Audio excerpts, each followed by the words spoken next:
This is Dr. Anastasia Chopelas, and today what I'm going to talk about is ways that you can protect your energy when you interact with other people.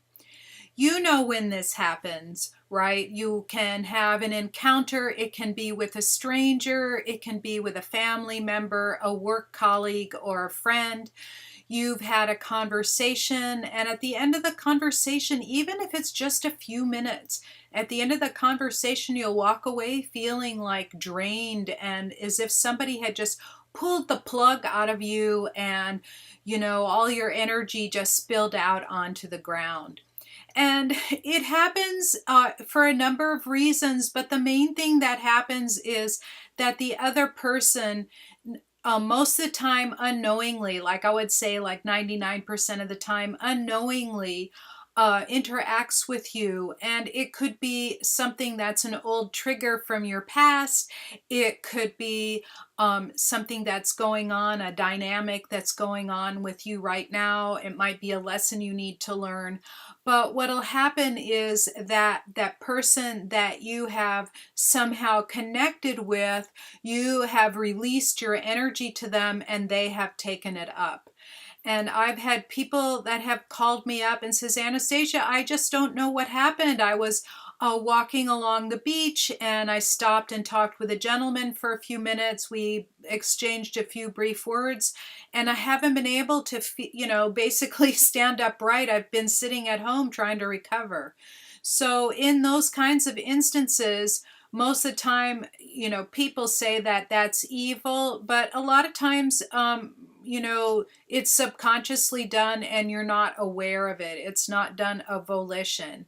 But the good thing is that there is a number of things that you can do to help you either maintain and protect your energy, especially if you are empathic or intuitive and you tend to walk around wanting to connect with people. So in other words, you leave your energy field wide open. So you leave gaps and and it allows that to come in. So one of my favorite tips that I've used for many years, and I learned this at least 25 years ago, is to imagine that you and the person, and it's usually a person that you know or you're acquainted with, it could be family, work colleague, friend, whatever, you place them in a bubble. So you imagine it like, one of those balloons that you can twist into funny little animals, right? And you create it in a blue, sky blue, slightly green, or just like a nice vivid blue color. And you create this and you put yourself on one end and the other person at the other end. And now you imagine that balloon twisting together. What that does is it cuts off the supply of energy, and it's especially useful when you know that you're coming together with that person and that person really drains your energy. So just creating that bubble that will protect you, that blue color protects you. It only lets in that high energy of vibration. In other words, it cuts off all the low energy vibrations. We know this from physics in the laboratory. Blue filters will tend to do that. Blue, green, aqua, whatever, something in that color range, they all have similar behavior. The best color is called Italian green, which is, you can look this up online. It's a slightly greened out blue, and it looks like a turquoise. And this has the deepest filter for the low energy vibrations. In other words, yellow, orange, or red on the visible spectrum. And it lets in the green, the blue, and the violet, and things beyond, right? So it lets in the love, the joy, the compassion, the gratitude. It lets in all of the high energy. It doesn't block you from that. So you never have to be afraid. And it only prevents the other person from connecting to you. So that's the first tip, is you can imagine also creating like a zero and turn it into an infinity symbol, placing the other person on one side and you on the other to prevent the flow of energy that's happening between you. He can or she can offer you love and kindness, but can't open your energy field to draw that out. The next thing to do is to make sure that you're not creating cords. And so cord cutting is really, really a simple process to do. And what you do in cord cutting is that you imagine that the edge of your hand works like, let's say, like a lightsaber. This is a tip that I learned from other people. I've known about cord cutting also for over 25 years. Is that you imagine that you have these lines of energy that are connecting you to other people, and we form them and destroy them all the time. And a lot of times when we can never destroy the heart connection because we're all connected heart to heart, but it can be, let's say, in the solar plexus or in the sacral area or in the throat or somewhere. Like, it's a method of control that some people use, energetic control. And what you can do is, when I get up every morning, one of the first things I do is cut cords because I'm the matriarch of a large family. I have 3 grandchildren, 2 children, and I also have younger siblings and an elderly father. And so a lot of it falls to me being the oldest child and also being a healer. So I have a lot of clients that will text me. I have a class with a lot of students, and they're depending on me to help move them to the next level, right? Or to get them healthy. And so as soon as they feel bad, they'll connect with me, they'll text me, and so on. And so at night, what happens is a lot of people will be in their dream and inadvertently connect to me because I have a lot of strength, and they'll connect to me and draw the power from me rather than from source, where it all comes from: source, spirit, universe, whatever you want to call it, the quantum field, the 5th dimension. There is actually, in my opinion, more than one dimension, but it is the real source of our energy. And so it's just like imagining there's an infinite amount of energy coming off the sun.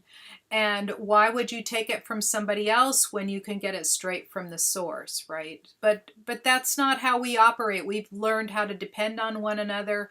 And so people will cord to us, and they can cord onto your back and onto your front. And the easiest way is to imagine that there's a lot of cords on you, especially if you know that someone has done that with you, and you just chop down 3 times from right above your head, like here, down to right towards your knees, as far as your arm goes down, and come down 3 times. And you just say, cut the cords in your mind. And as you're cutting them, you imagine them all going down deep into the earth. You can imagine it going to the center. It's good to have a grounding cord and let them drop down your grounding cord. And then those in the back, you just imagine that there's a whole bunch of them, and you just pull them all forward, hold them in your hand, and chop down 3 times again as you're saying to yourself, cut the cords and drop them down into the earth. So cords are voluntary on both sides.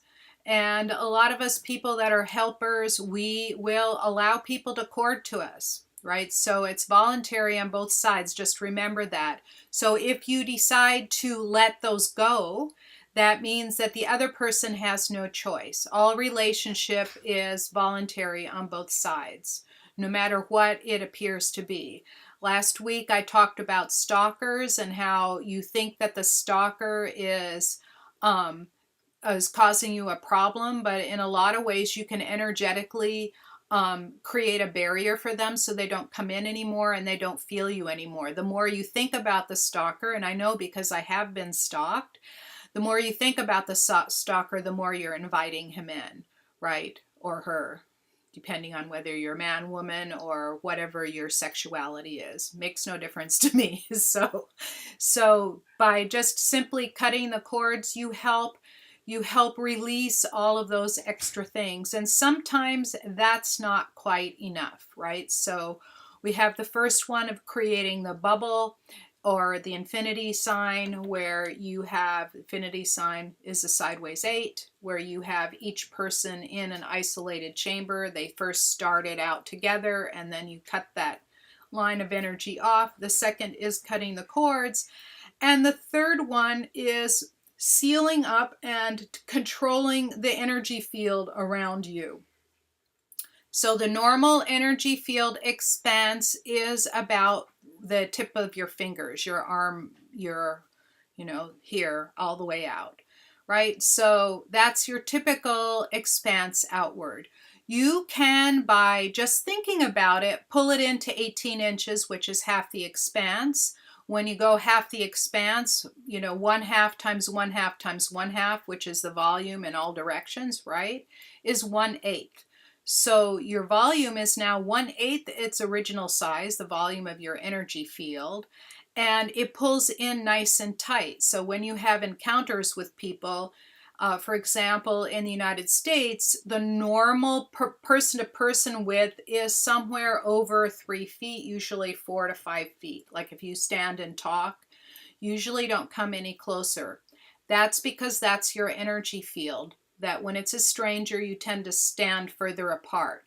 Now, a lot of strangers will expand themselves out. Those people, when you walk in a room, it feels like they're filling up the entire room. They will expand to fill up all the available space. And what you can do is tell them, could you pull yourself in a little bit? And they'll go, what? and then they'll do it. Their subconscious does it for you. And then you don't have to say anything else. And you go, well, oh, never mind. Thank you so much. and then have the conversation with them.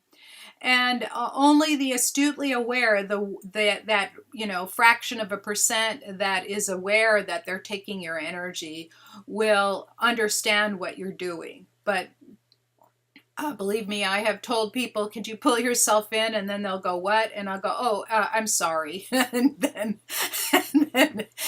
then the deed is done, because the subconscious hears you, right? So if I tell you, pull yourself into 18 inches, you may feel a little bit of a tingling on your arms.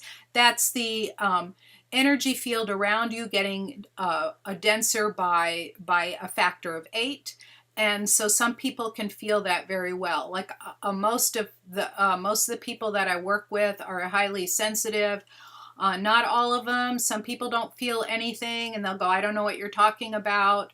But you'll feel a slight tingling on your arms. That's pulling in your energy field. The next thing you can do is imagine that it's whole and complete. So you just go from head to toe and make sure that you fill it all in and that you close all the gaps down. Because the way the energy field forms is that every pore has a line of energy coming off of it. And it can be like hair, for example, hair parts, but you can also have your hair, if somebody gets a butch, all their hair will stand on end, especially if they use styling gel, right? So if their hair parts, right, they'll create a space for energy to come in, and that's what you don't want. So you want to make sure that you fill in everything. You can use something that we call spiritual cement, or you can just imagine it's all filled in.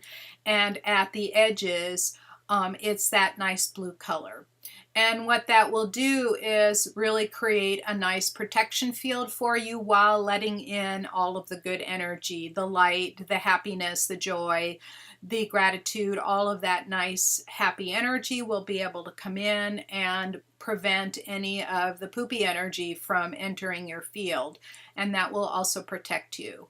And next time, what I'll talk about is how you can release the other person's energy and draw your energy back. You can just imagine, your energy coming back, but make sure that you filter out all of your energy and pull it back into you. So I'll talk about that next time. And all of these tips are part of a relationships program. I'm going to be running this a free program live coming up towards the end of October. So if you go to scientifichealer.com, or when you go there, remember I said when instead of if, when you go there and sign up for it, you have the option. I will be sending out an email to everybody who signs up under that a link. You'll be tagged that you've signed up for the free relationship healing, which you will get right away. And then you'll be able to get a live healing from me over the course of 3 days. Right? So it'll be a 3-part healing, and you'll understand why when I explain all of the various bits and pieces. Thank you, thank you, thank you for coming. I appreciate you. Please give me a thumbs up or 5-star rating. Share it with your friends and be sure to subscribe to my channel. I will see you in the next video next week.